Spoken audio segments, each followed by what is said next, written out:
Welcome back dear students.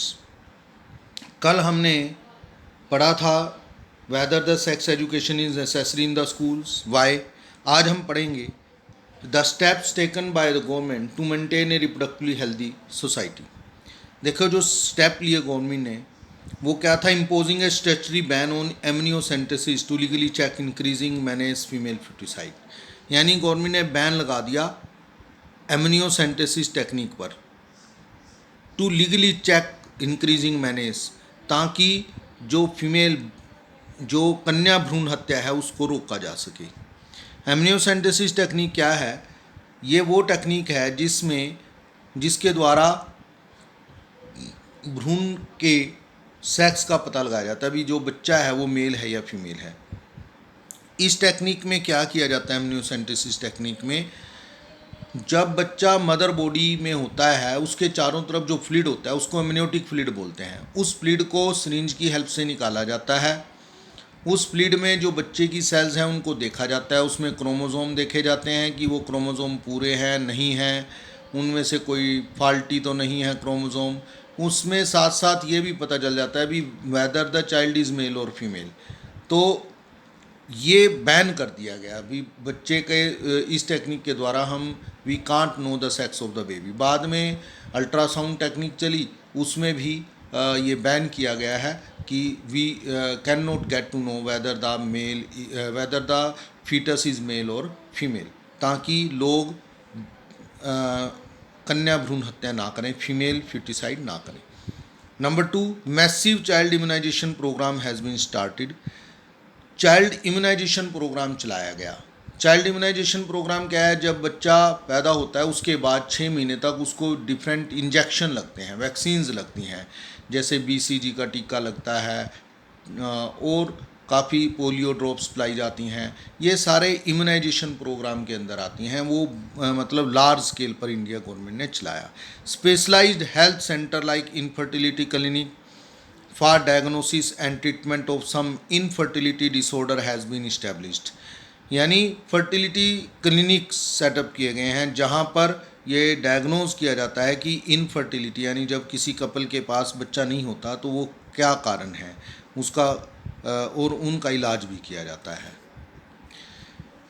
MTP यानी medical termination of pregnancy was legalised in 1971 to decrease the population size.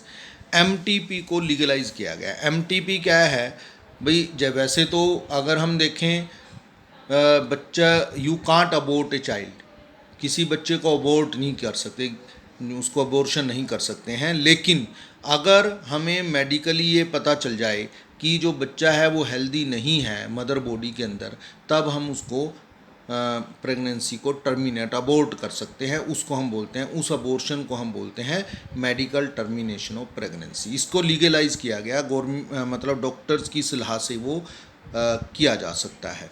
Then research on the various reproductive related areas are encouraged. Reproduction से related areas में research को encourage किया गया, which are supported by government and non government agencies, जिनको government और non government agencies दोनों support करती हैं, to find out new methods और to improve the existing ones, ताकि नए मेथड जो हैं वो पता चल जाए इम्प्रूवमेंट के, या फिर जो एग्जिस्टिंग मेथड हैं उनको इम्प्रूव किया जा सके।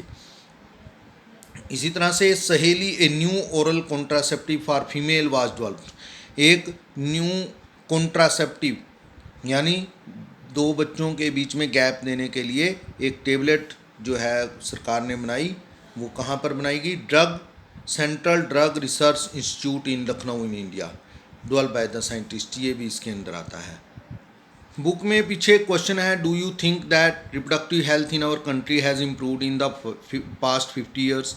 If yes, mention such areas of improvement. भी पिछले सालों में क्या रिप्रोडक्टिव हेल्थ भारत के अंदर इम्प्रूव हुई है?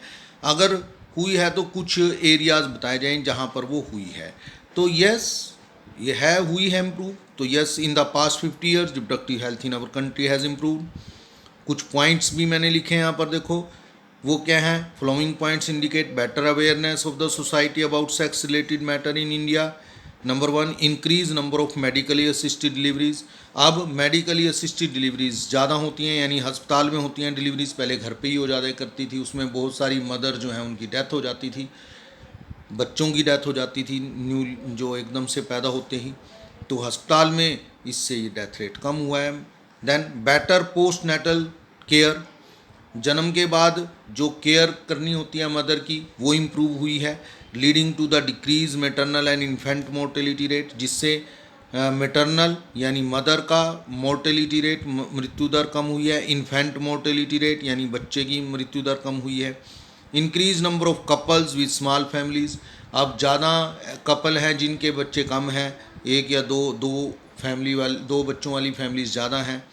Better detection and cure of the STDs, अब सेक्सुअली ट्रांसमिटेड डिजीज़ का जल्दी पता चल जाता है, उनका इलाज भी हो जाता है। Overall increase medical facilities for all sex related problems, और सभी ओवरऑल फैसिलिटी जो हैं वो बढ़ी हैं।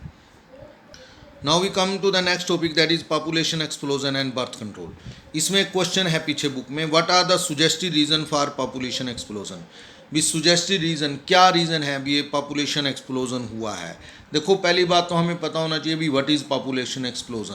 पॉपुलेशन एक्सप्लोजन क्या है, मतलब पॉपुलेशन का एकदम से बढ़ जाना, जैसे इंडिया में हुआ एकदम से पॉपुलेशन बड़ी तेज़ी से बढ़ रही है, that is called population explosion. इसके कारण क्या है, देखो सबसे बड़ा कारण है जो हम यूजली हमें नहीं पता है। हम ज़्यादातर लोग क्या मानते हैं भी ज़्यादा लोग बच्चे पैदा होने शुरू हो गए इस वजह से बर्थ रेट बढ़ा है, ये सबसे गलत बात है, ऐसा नहीं है। जो पॉपुलेशन बढ़ी है उसका सबसे बड़ा कारण है मृत्यु दर का कम होना। जो मृत्यु दर है अब वो बहुत कम हो गई है as compare to previous years. जो पहले है 1901 में के आसपास अगर हम देखें, मतलब डेथ रेट जो है बड़ी तेज़ी से घटा है। अगर हम देखें इन 1901 के अंदर जो बर्थ रेट था इन 1901 दैट वाज 45.8 था, यानी 45.8 लोग पैदा होते थे 1000 के पीछे, और डेथ रेट जो था दैट वाज 44.1, और डेथ रेट 44.1 था। यही जो है, मतलब मैं तुम्हें समझा देता हूँ, एक बार लिख कर बता देता हूँ, जो कि मैंने लिख दिया है, मतलब तुम इसको नोट करना चाहो तो कर सकते हो, वैसे लिखने की इसमें ज़रूरत है नहीं, एग्ज़ाम में समझाने के लिए है। 1901 में जो बर्थ रेट था दैट वाज 45.8 पर 1000, और डेथ रेट था दैट इज़ 44.1, यानी 1000 के पीछे अगर हम देखें सिर्फ 1.7 लोग जो हैं वो बढ़ते थे 1000 के पीछे। लेकिन 2001 आते आते क्या हुआ, जो बर्थ रेट है वो भी डिक्रीज़ हुआ, 45 से कितना रह गया 26.1, लेकिन डेथ रेट बड़ी तेज़ी से डिक्रीज़ हुआ, वो 44 से 8.7 रह गया। यहाँ पर जब बर्थ रेट 44.8 था तो ग्रोथ कितनी होती थी, अगर हम इनको घटा दें 1.7 पर 1000 थी, लेकिन अगर हम यहाँ देखें ग्रोथ रेट देखो कितना हो गया, दैट इज़ वो हो गया 17.4, देखो 17.4 पर 1000, यानी 10 गुना जो ग्रोथ रेट है वो बढ़ गया। कारण क्या था, that is very rapid decrease in the death rate. Death rate बड़ी तेज़ी से कम हुआ। 2011 में भी बर्थ रेट फिर कम हुआ, दैट इज़ 26 से 20.97 हो गया, लेकिन डेथ रेट फर्दर डिक्रीज हो गया, that is 7.48।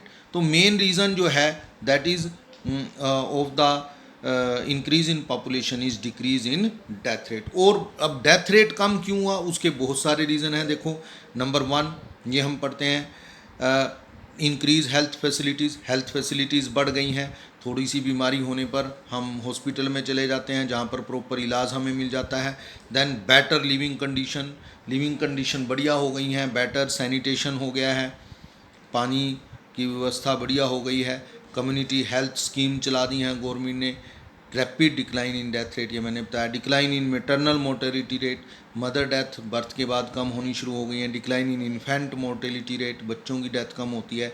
Increase in number of people in reproductive age, यानी ऐसे एज में ज़्यादा बच्चे हैं जो रिप्रोड्यूसिबल एज में हैं, जैसे मतलब 18 साल से लेकर और 40 साल तक के लोग ज़्यादा हैं भारत में। इम्प्रूवमेंट इन एग्रीकल्चर में इम्प्रूवमेंट हो गई है।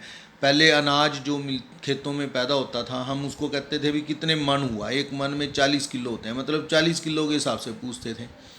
आज हम क्या पूछते हैं, कितने क्विंटल हुआ, यानी अब 100 केजी के हिसाब से पूछते हैं। तो प्रोडक्शन नेचुरली बात है बड़ी है। Better means of transport better हो गया। अब ट्रांसपोर्ट ने कैसे डेथ रेट को कम किया भाई, ट्रांसपोर्ट से क्या हुआ, हम जल्दी हॉस्पिटल पहुंच जाते हैं। अगर हमारे यहाँ एक साल गेहूं नहीं हुई, एक साल अनाज पैदा नहीं हुआ, तो हम दूसरी जगह से जल्दी से अनाज मंगा सकते हैं। तो बेटर ट्रांसपोर्टेशन का भी increase in the that is population में बड़ा रोल है।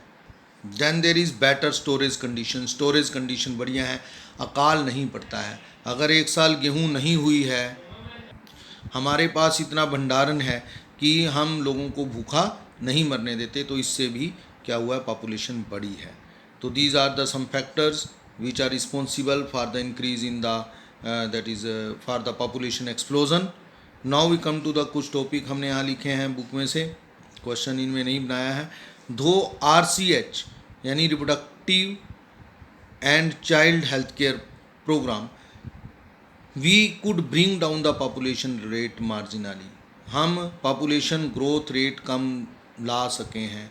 अकॉर्डिंग टू, थोड़ा कम हुआ लेकिन according to 2001 census report the population growth rate was still 1.7% यानी 100 में से, यानी 17 लोग पर ईयर। मैंने अभी बताया भी था तुम्हें, ये देखो 2001 में 17 लोग पर 1000 जो हैं वो बढ़ रहे हैं। At this rate our population could double in 33 year, अगर इस रेट से बढ़ते रहे तो 33 साल में हमारी पॉपुलेशन डबल हो जाती है। According to 2001 census report population growth rate was less than 2%, अब यहाँ भी वही थी 2%, दैट इज़ 20 पर 100 पर year, a rate at which our population could increase rapidly, बड़ी तेज़ी से बढ़ सकती है। उसके बाद है देखो, increase health facility along with better living condition has an explosive impact on the growth of population। इसका बड़ा एक्सप्लोसिव इफेक्ट है हेल्थ फैसिलिटीज़ का, लिविंग कंडीशन बढ़ने का। World population which was around 2 billion in 1900, 1900 में 2 बिलियन थी, यानी 2000 million, वो रोकटेड टू 6 बिलियन, 2 बिलियन से 6 बिलियन हो गई वो बाय 2000 एंड, मतलब 1900 में 2 बिलियन थी, वो 100 सालों में बढ़कर 6 बिलियन हो गई, 3 गुना हो गई। एंड 7.2 बिलियन इन 2011, और अगले 11 साल में 1.2 बिलियन बढ़ गई। तो a similar trend was observed in India too. Our population, which was approximately 350 million at the time of our independence, reached too close to the billion, 1 billion के लगभग पहुंच गई 2000 में, यानी हर छठा आदमी संसार के अंदर वो इंडियन है। 6 बिलियन टोटल है, 2000 में 6 बिलियन थी, उनमें से 1 बिलियन इंडिया की थी। And crossed 1 billion in May 2000. This means every 6th person in the world is an Indian. Now it is about 1.35 billion in 2020. Such an alarming growth rate could lead to an absolute scarcity. कहता है ऐसी जो है condition scarcity कोज कर सकती है, भूखमरी कोज कर सकती है of even the basic requirement, food, shelter, clothing, कुछ नहीं मिलेगा in spite of significance progress made in those area. यद्यपि हमने इन क्षेत्रों में काफ़ी इंप्रूवमेंट की है, फिर भी लेकिन पॉपुलेशन अगर स्पीड से बढ़ेगी तो भूखमरी हो जाएगी, ये चीज़ें हमें मिलेंगी नहीं, ना शेल्टर मिलेगा, ना फूड, ना cloth. Therefore government was forced to take up serious measure to check this population growth rates. आज हम इतना ही करते हैं डियर स्टूडेंट्स। ये वैसे मैंने पढ़ा दिया है, एनसीईआरटी में है, तुम जो क्वेश्चन आंसर मैंने लिखे हैं इसमें वो याद कर लेना। Thank you.